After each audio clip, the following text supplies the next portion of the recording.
I'll now open up for public testimony. I want to remind the members of the public that this is a formal government proceeding and that decorum shall be observed at all times. I'll call a Walter Masterson. We need more cops. Everyone says that more police officers equals lower crime rates. The only people who disagree are people that actually research crime, and all they want to talk about is, access to mental health care, access to housing, food. Forget those people. The only way to reduce crime in this city is to put a police officer on every corner, every subway car, inside every classroom. Right now, we only have, 30,000 police officers patrolling the streets? We need to get those numbers up. It's simple math, all right?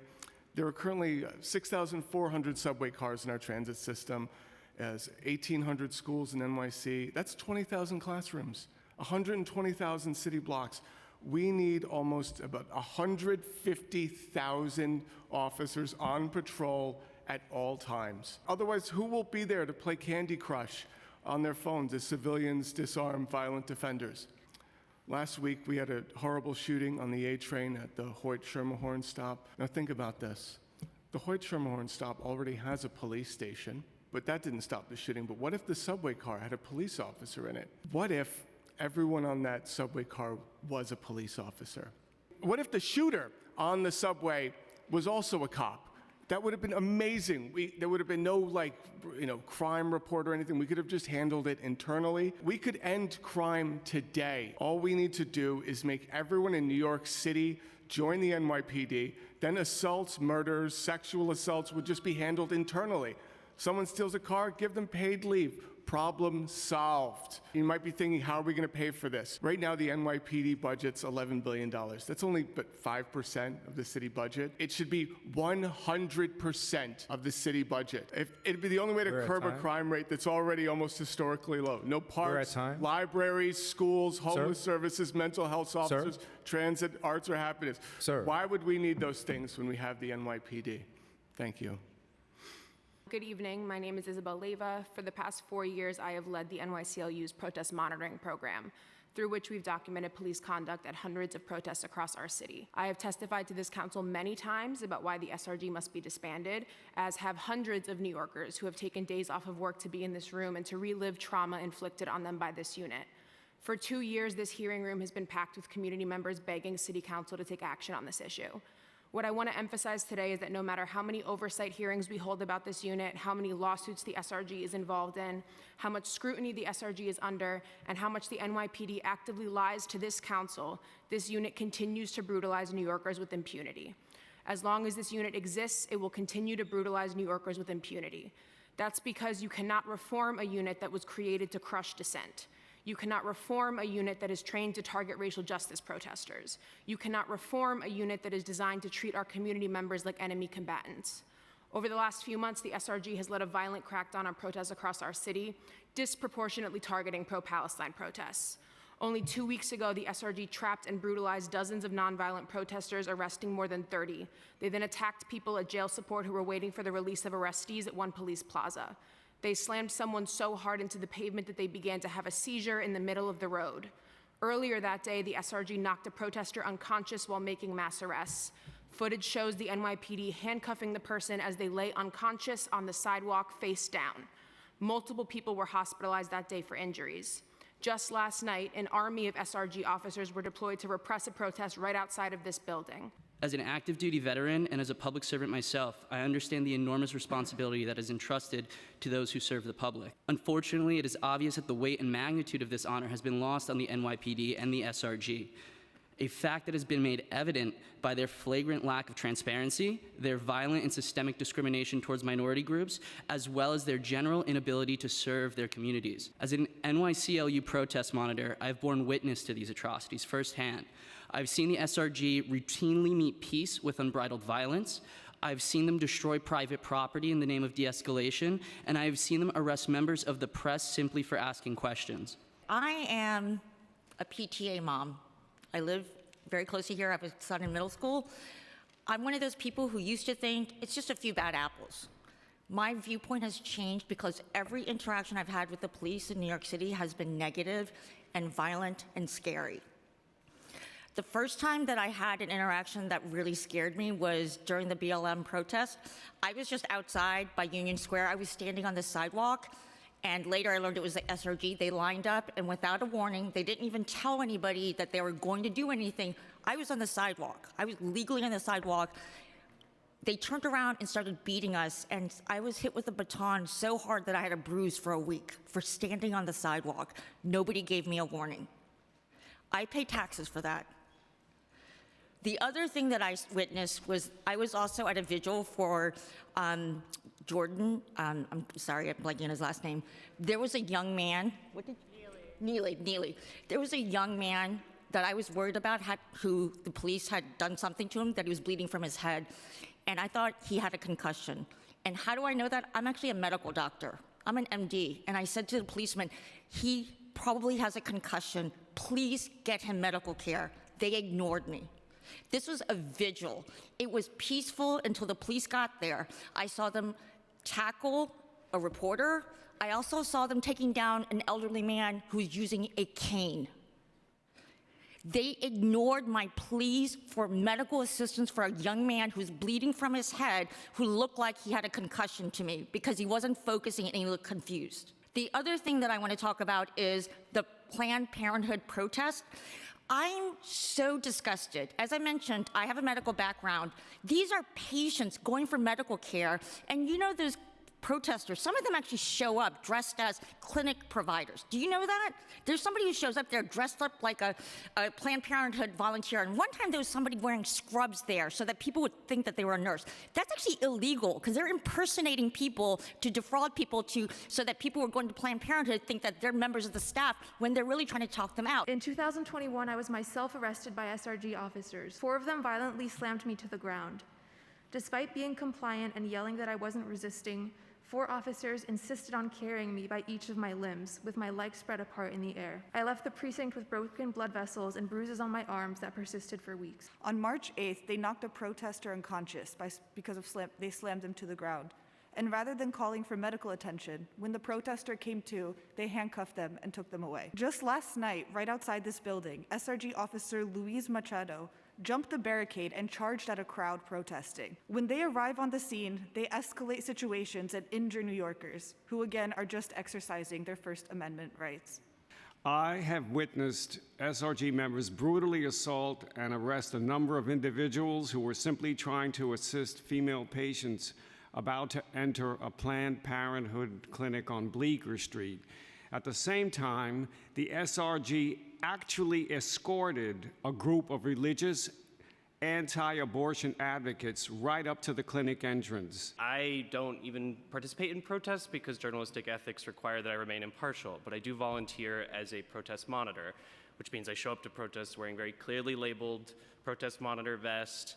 I just observe and document, hopefully to help make sure that people can exercise their First Amendment rights, something very important to me as someone who has committed his life to the First Amendment. Years ago, I reported undercover in Iran, a repressive dictatorship.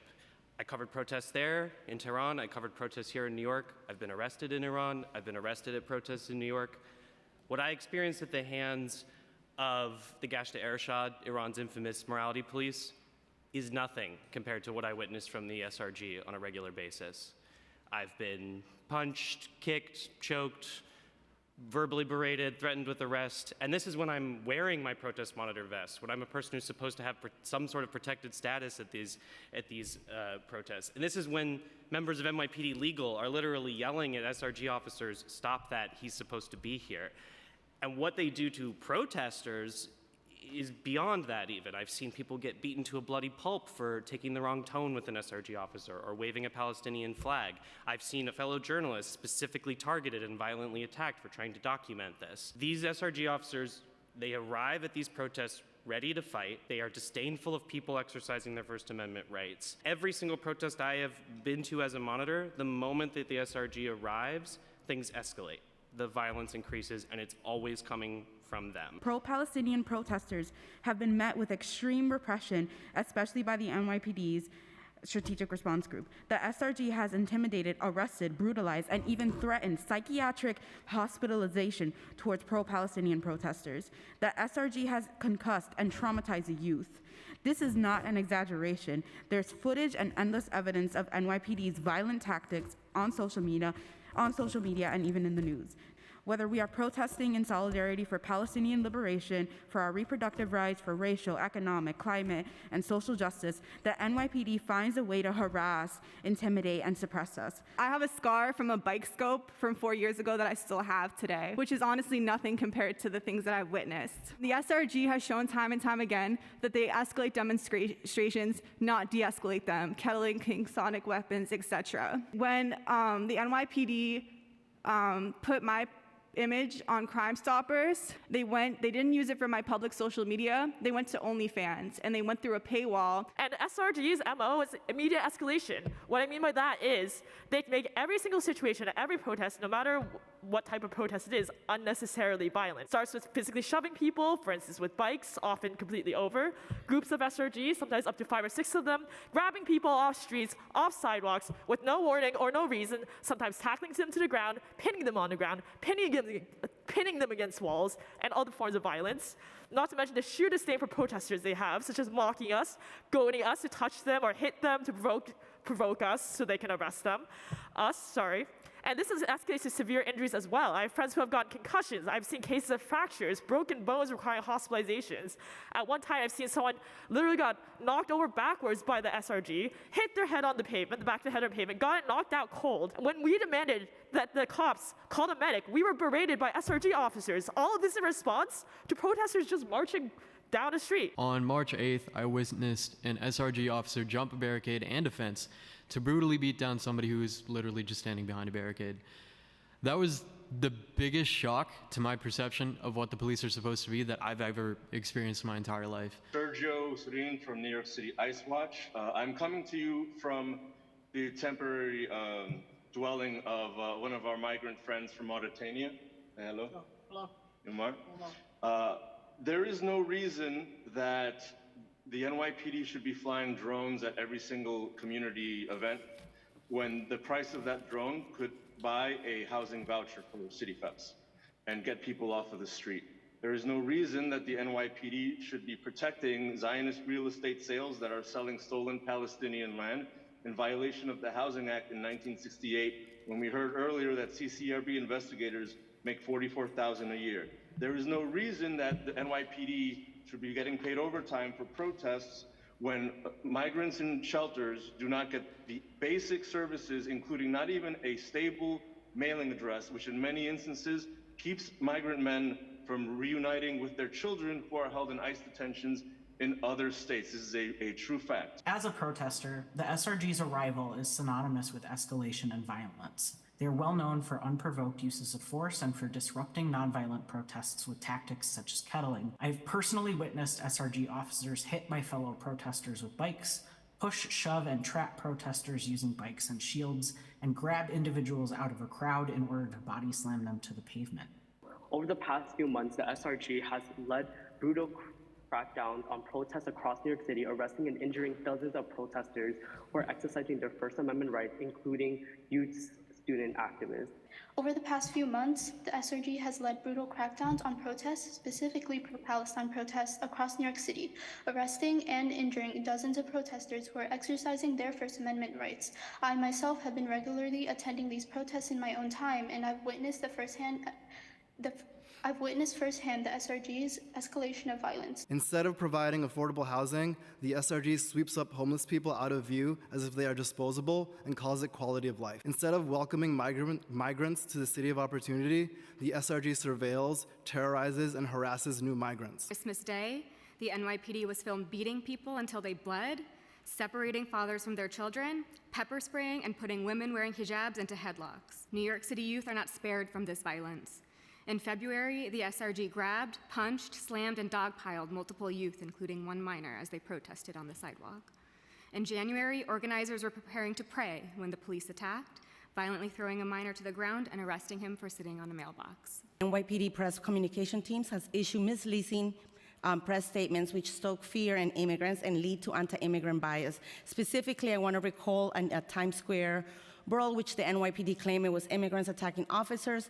But once we were able to see the footage on the cameras, we were able to see that it was an NYPD officer who grabbed him by the collar and rammed him against a wall. Unfortunately, by the time that this body cam footage was released, the NYPD original narrative had already taken hold and people were talking unjustly about immigrants.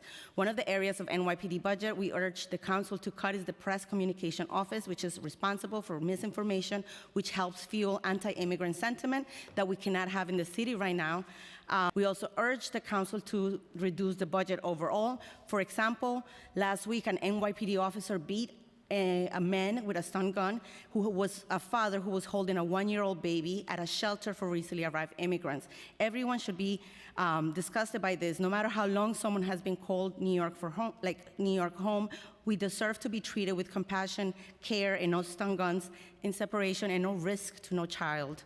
I'm here today to demand City Council fully disband the NYPD Strategic Response Group and reallocate its funds to services that actually serve us. I'm here as a New York City resident to not only call on the City Council to hold the SRG more accountable, but to disband this unit entirely.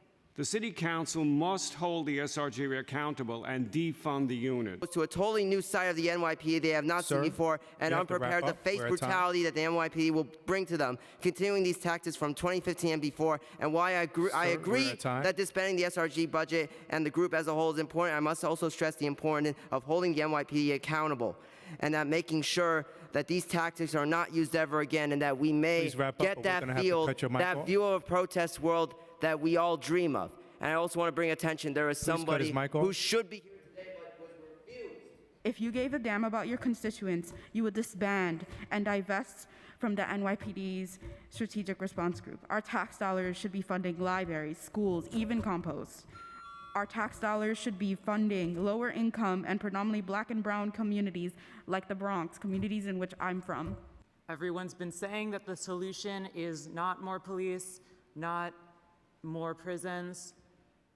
We've saying that the solution is healthcare, schools, education, and yet every single year the police budget increases.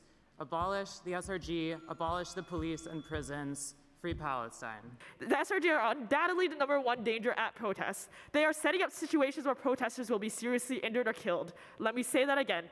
They are setting up situations where protesters will be seriously injured or killed. Disband them immediately. Thank you. I'm here to urge the City Council to disband the NYPD's Strategic Response Group and to reinvest in our communities. As a student organizer ever since I was in high school, I'm here to urge the City Council to hold the NYPD Strategic Response Group accountable for its abuse, disband the unit, and reallocate funds in support of our youth in our K-12 education system. I'm echoing the voices of many here to urge the City Council to disband the Strategic Response Group. I'm a high school student and a youth organizer with the NYCLU, and I'm here, like many others, to urge the City Council to hold the NYPD's Strategic Response Group accountable for its abuse and disband the unit.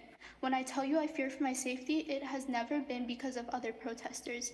It has always been because of police. This is why it's imperative for the future prosperity of our communities and liberties that the SRG be defunded and disbanded immediately. This is what the SRG is. This is what the unit was designed to do. The only way to put an end to this unit's abuse is to put an end to the unit itself.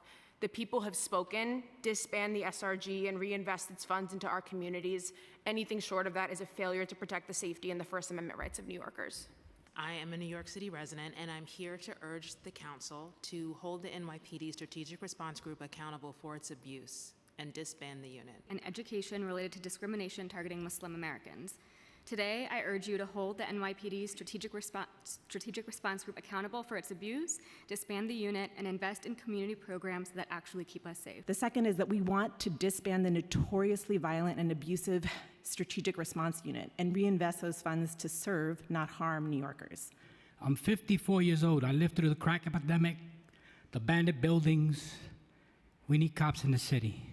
No doubt about it. I don't know what's going on in this city, but there's chaos going on. We need cops in the city. If you're a council member and you say defund the cops, you are no leader. You're doing more harm than good. Not everybody trusts them. I don't trust them completely, but we definitely need cops in the city. You can't be saying defund the cops because you send the wrong message, and that's what you're doing. You're a council member. People listen to you guys. They listen to you, and when you say defund the cops, it's a free-for-all. You're not obligated. Can't say we didn't reach out, though. We reached out to your staff, brother. We reached out to you. You can only ignore for so long. Next, we'll go to Alex Stein. You may begin.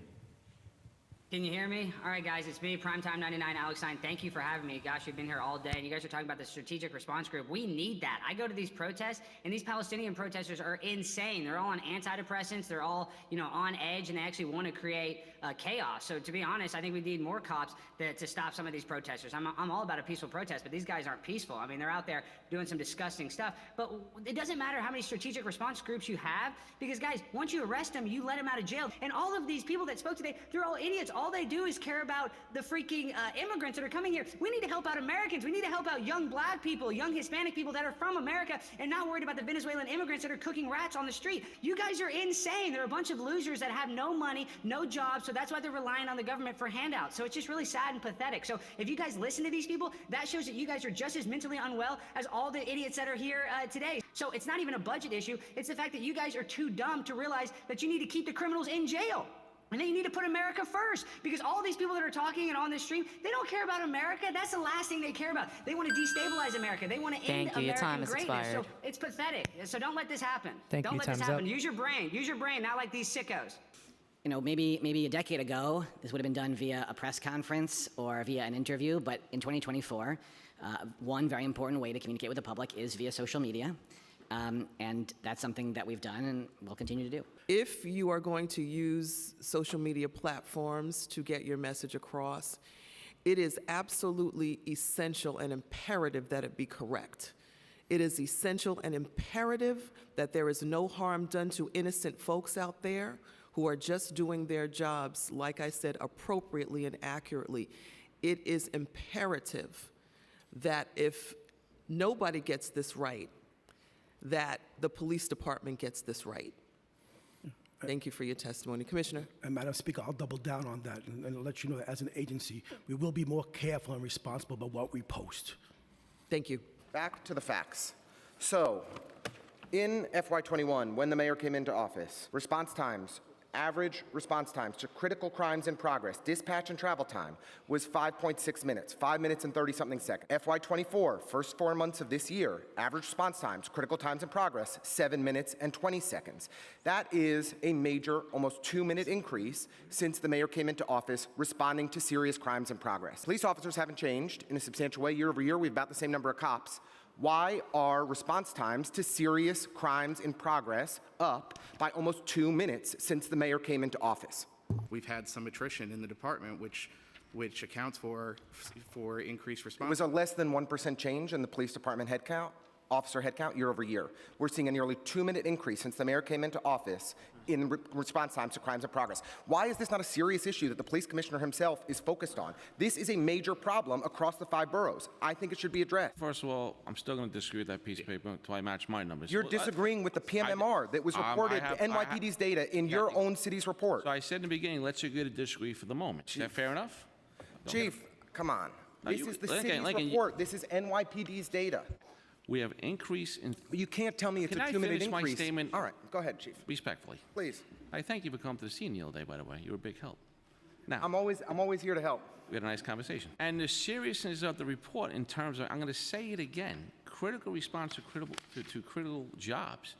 Do you see our enforcement numbers in terms of what we're doing at critical jobs, the lives we are saving? So I'm focused on the data, and I want to make sure that when a critical crime happens, that we're getting there as quickly as possible. Historically, Chief Madry, how long have you been in the department?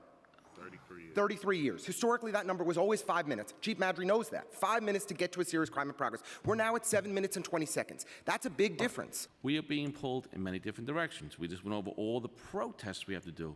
So what I want to hear from the department is what you're going to do about it. I get that there's protests happening in New York City. There are always protests happening in New York City. What I want to know is what you're doing to speed up response times to serious crimes in progress. Since October 7th, the NYPD has responded to over 1,800 protests a day in our city. Now take the totality of what you're talking about, those numbers could be skewed, because if you're responding in Manhattan South, it could take you hours to respond based on 10,000 protesters since October 7th. There are always protests in New York City. There are always Not a lot to of this calls. magnitude. There are always a lot of 311 calls. There are always a lot of 911 calls.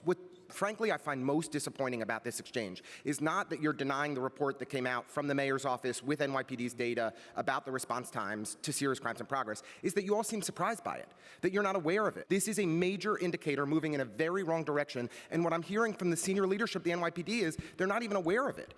You're not attuned to it. You're not responding to it, and I want to hear what the solutions are for how we're actually addressing it. So you can have 60 precincts that are doing well, 65 precincts, 75 precincts, 2 precincts, It's a bad big city. response time, it skews the numbers. And then we got to ask what's that commanding officer like I doing said, and how this we're is- managing it. I appreciate Sir, you saying you're coming back. This is a broad look.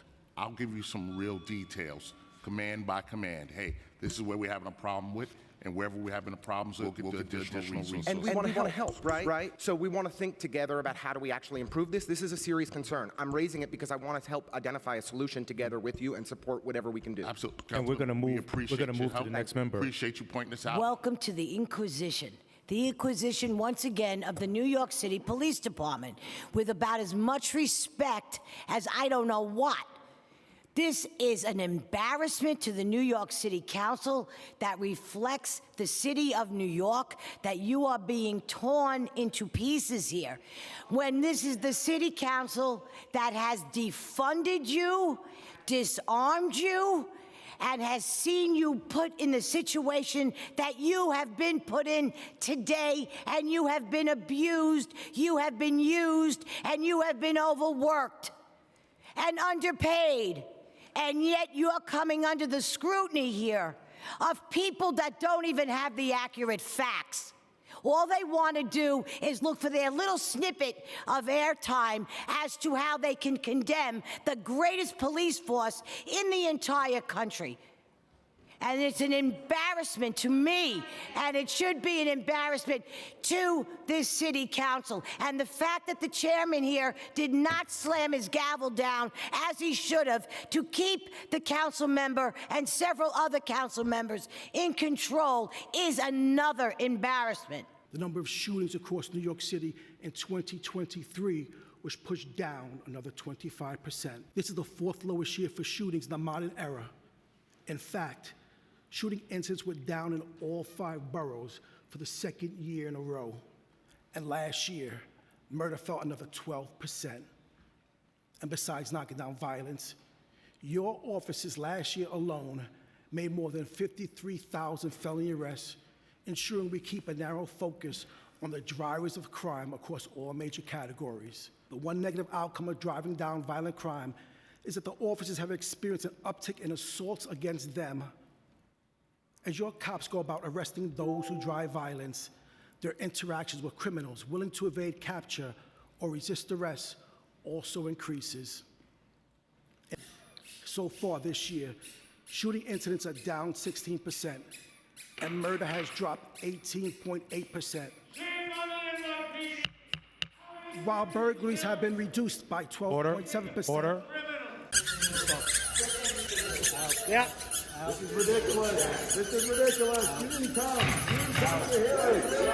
Go away.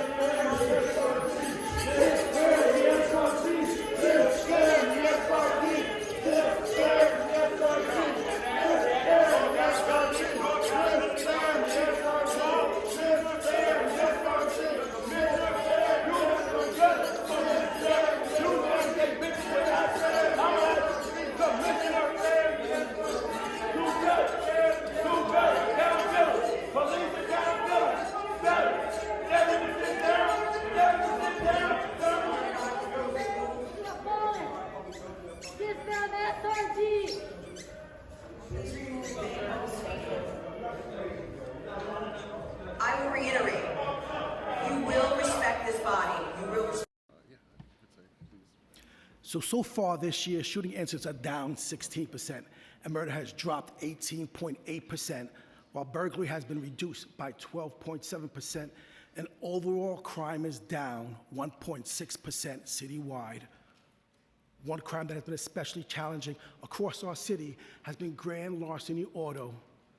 We finished 2023 up by 15%, due in part to a social media challenge encouraging young people to steal a car by way of a security loophole.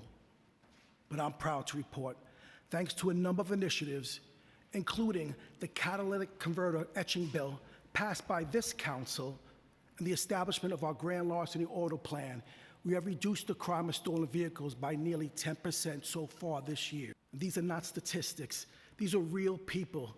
They are New Yorkers with kids, jobs, families. What we experience. Order, please remove the disruptors from the chambers.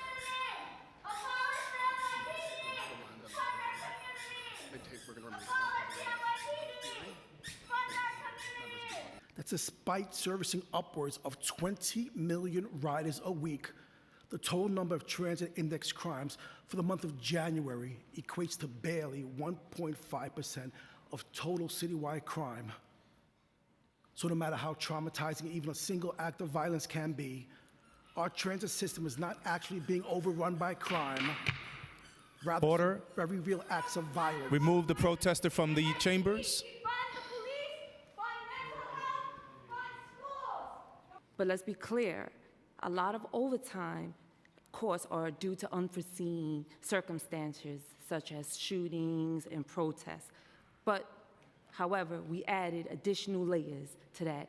My office conducts bi-weekly bureau meetings with each bureau head to discuss any overtime misuse or to make sure that we're keeping the overtime intact. A lot of times where we have our plans and overtime is mapped out, situations arise, protests, terrible shootings where we believe there's high retaliation. And okay, the proof is in the pudding. I mean, it says it in the name of the bill itself. Keep police radio public. Anybody? Crickets. I think there are a variety of reasons, which Chief Beltran can get into, why we think there are important operational security reasons for encryption.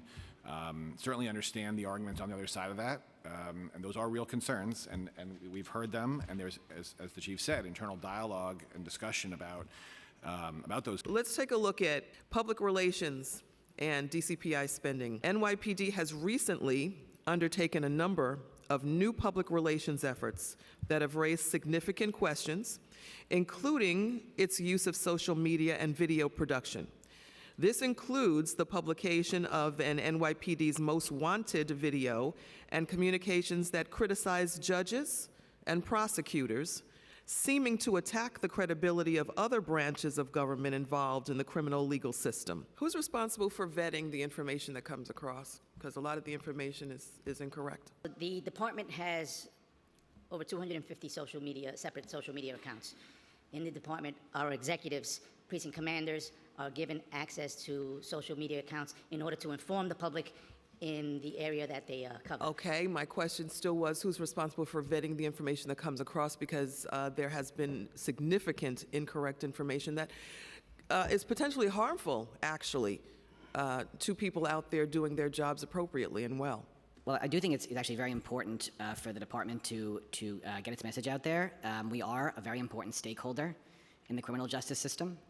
And obviously there are a variety of perspectives out there, but the department's perspective on matters related to public safety is, I think, an important voice in the room, so to speak. And getting our message out there, we do it in a variety of ways. And I wasn't necessarily asking for more funding for my office. I'm using my platform today to ask for more resources for the Bronx in general.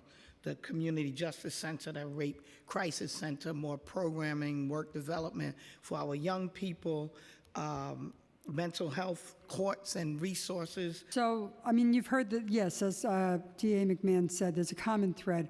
For every dollar that we spend on keeping people out of the criminal justice system, we don't have that money to spend on prosecution. And the truth is, the more money we spend keeping people out of the criminal justice system, the less money we're going to need. So it actually works very well together. As 21st century prosecutors, we're doing it differently than we did back in the day. I mean, I started in 1986 when it was nail them and jail them, and that's all we did. And from listening to all of us here today, you can tell that we are doing this work so differently. And you, Mr. Chairman, of all people, know firsthand through your lived experience that this is not the same kind of prosecutors that were in office when you went through the things that you experienced. So, but we need to be able to do the right thing for these kids to make sure that we could get them on the right path, hold them accountable, and accountability looks different for each and every one of them because they're all not the same. You know, and that's what I'm teaching my staff. A 14-year-old who's already out shooting on a subway, you know, and they're telling me how horrible the crime is. And my first question to him is, who is this kid and how did he get a gun at 14? And then when we peel back the onion, he's been in the foster care system, or the parent is in prison, or they're drug addicted. That kid didn't stand a chance. The gangs got to him because that's the only person that's showing him love. What do we do with that kid? And we need to have programs to be able to deal with that. So I think that's what the gap is. The police department is doing the best they can. They're committing these crimes, and we have to do something to hold them accountable. But what does that accountability look like? And how are we going to change their path? Because if they're already carrying guns at 13 and 14 and 15, by the time they're adults, they're going to be in state prison if we don't do something to try to correct it now. So that's what I'm asking for. So when I'm asking for more resources for the Bronx, I'm talking about programs for those, you know, adolescent offenders who are the ones that are carrying these guns because the older ones know they're not going to get in as much trouble as if the adults, the way the adults are. So we really need to have a real look back. I'm sorry, Chair, but there's no program right now that exists. The Staten Island, obviously, DA was saying, it's mind-boggling that we're just letting these kids just go out and do it again and nothing's happening. There's not enough there. There may be some there we're working on. I built one. I had to build one because there was nothing there. I have a gun diversion program with the Osborne Association and the Fortune Society to help, you know, some of these young men, the first-time gun offenders, things like that. But, you know, these programs only go but so much. Kids or even adults are eliminated from some of the programs because they not only possess the gun, but once they fired it, a lot of programs don't want to take that risk. So we need to build programs that's for the first-time gun offenders, for ones that have actually pulled the trigger, and we have to have programs that's going to be able to deal with that kind of kid. Because a lot of the programs, we have the programs, but they don't want to take that risk. We've never done it. The answer has always been put more police in there and put the DAs on it. We are not equipped to do it. It's not fair. It's not our job to do what needs to be done for unhoused people, for mentally ill people. That's not the police job. That's not my job, but it is now because nobody else is doing it. So the city needs to get real serious about putting the investment in that and looking at the laws that are there that unfortunately has to make the people get the treatment or the help that they need, even if they don't want to do it. And you know, and it takes everybody. Everybody plays a role in public safety, and throwing police at it and DAs and everybody else is not going to solve it. I want to help the people to stop them from having to go through what they're going through.